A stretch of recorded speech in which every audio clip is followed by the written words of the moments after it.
12 अगस्त 1997 में ऐसा क्या हुआ जिससे बॉलीवुड और पूरा देश शोक में पड़ गया। 90s का वो समय था जहां पर फिल्म प्रोड्यूसर्स, बिल्डर्स, बिजनेसमैन को आए दिन अंडरवर्ल्ड से कॉल पर धमकी मिलती रहती थी और ऐसा ही कुछ हुआ गुलशन कुमार के साथ। तो आज इस वीडियो में समझेंगे टी सीरीज का इतना बड़ा एम्पायर खड़ा करने वाले गुलशन कुमार की पूरी कहानी। गुलशन कुमार का जन्म एक हिंदू परिवार में 1956 को दिल्ली में हुआ था, जिन्होंने दिल्ली के देशबंधु कॉलेज में बैचलर डिग्री हासिल की। दिल्ली के दरियागंज इलाके में उनके पिता चंद्रभान की एक जूस की दुकान थी, जहां गुलशन उनके साथ काम करते थे, जहां उन्होंने दूसरी कंपनीज और कॉपी किए गाने की कैसेट्स को सेल करना शुरू कर दिया और उनकी कैसेट्स की सेल बहुत अच्छी होने लगी, जिससे उनको काफी अच्छा प्रॉफिट मिलने लगा। यहीं से गुलशन कुमार के करियर की शुरुआत हुई और फिर धीरे धीरे उन्होंने अपनी सुपर कैसेट्स कंपनी बनाई, जिसे उन्होंने नोएडा में लॉन्च किया, जहां उन्होंने खुद के लो कॉस्ट कैसेट्स प्रोड्यूस करना शुरू कर दिया। और फिर 1983 में उन्होंने अपनी इस कंपनी को मुंबई में शिफ्ट कर दिया, जिसका नाम टी सीरीज रखा। टी सीरीज में टी का मतलब त्रिशूल है। आप जानते हैं कि गुलशन कुमार शिव जी के बहुत बड़े भक्त थे। ऐसे में गुलशन कुमार ने अपनी कामयाबी का श्रेय भगवान शिव को दिया और बहुत से नामों को ट्राई करने के बाद उन्होंने फाइनली अपनी कंपनी का नाम टी सीरीज रखा। उस टाइम टी सीरीज का लेबल काफी बड़ा ब्रांड बन चुका था। 1985 में टी सीरीज ने बॉलीवुड मूवी लल्लू राम के ओरिजिनल साउंड ट्रैक को पहली बार रिलीज किया था। उसके बाद कंपनी को पहला बड़ा ब्रेक मिला 1988 में। उस साल आमिर खान और जूही चावला की एक मूवी रिलीज हुई थी, जिसका नाम था कयामत से कयामत तक, जिसमें मूवी के सॉन्ग्स के 80 लाख कैसेट्स बिके थे, जो कि एक तब बेस्ट सेलिंग एल्बम बना। इसके बाद 1990 में आशिकी मूवी रिलीज हुई। इस मूवी के म्यूजिक एल्बम ने तो सब रिकॉर्ड्स ही तोड़ दिए थे, जिससे कुमार सानू नए किशोर कुमार, अनुराधा पौंडवाल नई लता और सोनू निगम नई रफी बन चुके थे। और कहीं ना कहीं इन सब का क्रेडिट गुलशन कुमार को ही जाता है। मूवी के म्यूजिक हिट होने की वजह से नदीम श्रवण की जोड़ी को भी बड़ी पहचान मिली, क्योंकि इन्होंने ही इस मूवी के सॉन्ग्स को कंपोज किया था। उस समय में म्यूजिक की 20 मिलियन कॉपी बिक गई थी। तब से टी सीरीज के गानों में ऑलमोस्ट नदीम श्रवण का ही म्यूजिक चलता रहा। फिर 1997 में नदीम श्रवण में से नदीम सैफी ने एक एल्बम लॉन्च की। एल्बम का नाम था हाय अजनबी। इस एल्बम के कुछ गानों को नदीम ने खुद गाया था। नदीम चाहता था कि टी सीरीज इस एल्बम के राइट्स खरीदे और इसे प्रमोट करे, क्योंकि टी सीरीज टिप्स और सारे गानों को पिछाड़ते हुए 65% मार्केट पर कब्जा कर चुकी थी। हर बड़ी मूवी के म्यूजिक राइट्स टी सीरीज के पास थे। खैर, नदीम की इस बात को लेकर गुलशन कुमार तैयार नहीं हुए, क्योंकि गुलशन कुमार ने पहले भी नदीम को सलाह दी थी कि तुम म्यूजिक डायरेक्टर ही ठीक हो, पर इस बात को नदीम नहीं माने। पर फिर भी किसी तरह बात बनी। टी सीरीज ने राइट्स खरीद लिए, प्रमोशन के लिए एक वीडियो भी बनाया, लेकिन एल्बम में कुछ खास रिस्पॉन्स नहीं आया और एल्बम फ्लॉप साबित हुई। नदीम ने इसका ब्लेम गुलशन कुमार को दिया। उसे लगता था कि ठीक से पब्लिसिटी ना होने की वजह से उसकी एल्बम फ्लॉप हुई है। उसके बाद गुलशन कुमार ने नदीम के गानों को प्रमोट करना बंद कर दिया, क्योंकि कंपनी को लॉस हो रहा था। नदीम को ये बात खटक गई कि ना तो गुलशन कुमार उसे काम दे रहे हैं और न ही उसके गाने प्रमोट कर रहे हैं, और यही कारण गुलशन कुमार की मृत्यु का बना। इसी बात का बदला लेने के लिए नदीम ने गुलशन कुमार के मर्डर की प्लानिंग करना स्टार्ट कर दी। फिर नदीम ने गुलशन कुमार का मर्डर करवाने के लिए दुबई में एक मीटिंग अरेंज की, जिसमें म्यूजिक डायरेक्टर नदीम और अंडरवर्ल्ड के लोग शामिल थे, जिनका नाम अनीस इब्राहिम, जो दाऊद इब्राहिम का छोटा भाई था, और एक अब्बू सलीम, जो दाऊद का राइट हैंड था। नदीम ने उन्हें बताया कि कैसे गुलशन कुमार ने मुझे परेशान कर रखा है और इसीलिए मुझे तुम्हारी हेल्प चाहिए। अब्बू सलीम ने ये बात एक्सेप्ट करके गुलशन कुमार को मारने का फैसला बना लिया, और उसके बाद अब्बू सलीम ने गुलशन कुमार के हर दिन हर मिनट की इन्फॉर्मेशन निकलवाना स्टार्ट कर दिया।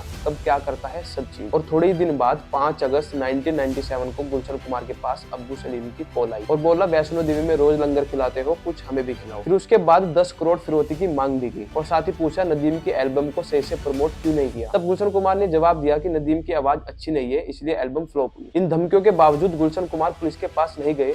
उनके फ्रेंड्स और फैमिली ने उन्हें पुलिस के पास जाने को कहा, लेकिन उन्हें लगता था कि पुलिस के पास जाने से कोई फायदा नहीं होगा। इसके बाद 9 अगस्त को एक बार फिर अब्बू सलीम का कॉल आया और इस कॉल में दोबारा पैसों की मांग की गई। तो गुलशन कुमार ने कहा कि तुम्हें पैसे देने से अच्छा मैं वैष्णो देवी में भंडारा कर दूंगा। और इस बात से अब्बू सलीम का ईगो हर्ट हो गया और सलीम ने कहा कि तुम अंडरवर्ल्ड को हल्के में ले रहे हो। खास बात तो ये थी कि अब्बू सलीम ने कॉल पर पुलिस का भी जिक्र किया था कि तुम अभी तक पुलिस के पास नहीं गए, मतलब तुम हमें सीरियसली नहीं ले रहे हो, और बोला सिर्फ एक हफ्ते का इंतजार करो, आगे जो भी होगा उसकी जिम्मेदारी तुम्हारी होगी। ये कहकर अब्बू सलीम ने फोन काट दिया। गुलशन कुमार के शेड्यूल को अच्छे से एनालाइज करने के बाद अब्बू सलीम को मारने का मौका मिल ही गया। तारीख थी 12 अगस्त 1997। रोजाना की तरह इस दिन भी गुलशन कुमार अपने घर से जीतेश्वर महादेव मंदिर जाने के लिए निकलते हैं। मंदिर पहुंचने पर और पूजा करने के बाद जैसे गुलशन कुमार मंदिर से बाहर आते हैं, बाहर खड़े हुए 3 हमलावर, जिसमें से एक अब्दुल राशिद, दूसरा अब्दुल रऊफ उर्फ दाऊद मर्चेंट और तीसरा है अनिल शर्मा। जैसे गुलशन कुमार अपनी गाड़ी की तरफ वापस आते हैं, कुछ कदम चलते ही गुलशन कुमार को अपनी कनपट्टी पर एक रिवॉल्वर महसूस होता है और आवाज आती है, बहुत कर ली पूजा, अब ऊपर जाकर करना। और इतना कहते ही एक गोली चली जो उनके सर को छूकर निकल गई, जिससे वो जमीन पर गिर जाते हैं और पूजा का सारा सामान भी बिखर जाता है। गुलशन कुमार भागने की कोशिश करते हैं, वो पास में लोगों से मदद मांगते हैं, पर सब अपने घर का गेट बंद कर लेते हैं। उनका ड्राइवर रूपलाल कलश उठाकर हमलावरों की ओर फेंकता है, जिससे रूपलाल के दोनों पैरों पर गोली लगती है और वो भी वहीं गिर जाता है। गुलशन कुमार खुद को बचाने के लिए घसीटते हुए एक पब्लिक टॉयलेट के पास पहुंच जाते हैं,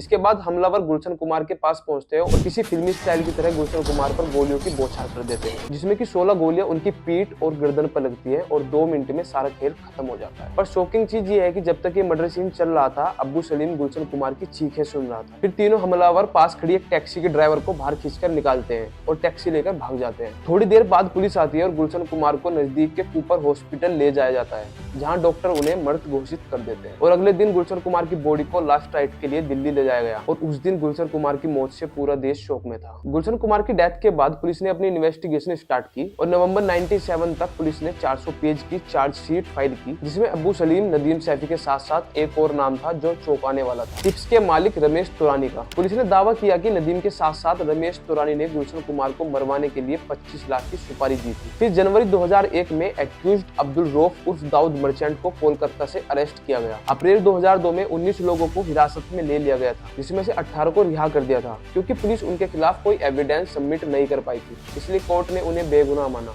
और अब्दुल रऊफ को दोषी पाया गया, जहां उसे आजीवन कारावास की सजा सुनाई गई। अब बात करें नदीम सैफी की। पुलिस नदीम सैफी को अरेस्ट करना चाहती थी, पर तब तक नदीम मुंबई छोड़कर लंदन चला गया था। बाद में नदीम ने वहां की नागरिकता ले ली और कभी भारत ही नहीं लौटा। जहां तक अब्बू सलीम की बात है, 2005 में उसे पोर्चुगल से अरेस्ट किया गया, लेकिन उस पर कभी गुलशन कुमार की हत्या का केस ही नहीं चला। खैर, इस केस में इंसाफ कितना हुआ ये तो नहीं कहा जा सकता, लेकिन इतना जरूर है कि गुलशन कुमार की लेगेसी आज भी जिंदा है, क्योंकि उनके हिट भक्ति भजन आज भी लोगों के दिल में राज करते हैं। गुलशन कुमार को भक्ति करने का काफी शौक था और वो हर वक्त भगवान की भक्ति में डूबे रहते थे और वो बहुत धार्मिक और सामाजिक इंसान भी थे। उनके थ्रू माता वैष्णो देवी मंदिर के पास लोगों के लिए भंडारा भी कराया जाता था। इसके अलावा वो पैसे भी गरीबों को दान किया करते थे। कुछ लोगों का कहना है कि गुलशन कुमार हिंदू कल्चर को प्रमोट करते थे, इसलिए ऐसा हुआ है। खैर, टी सीरीज आज भी दुनिया की सबसे बड़ी रिकॉर्ड लेबल कंपनी है और अब इस कंपनी को उनके बेटे भूषण कुमार हैंडल करते हैं। तो आपको वीडियो कैसी लगी कमेंट सेक्शन में जरूर बताएं और वीडियो को लाइक करें और ऐसे ही इन्फॉर्मेटिव वीडियोज के लिए चैनल को सब्सक्राइब करें।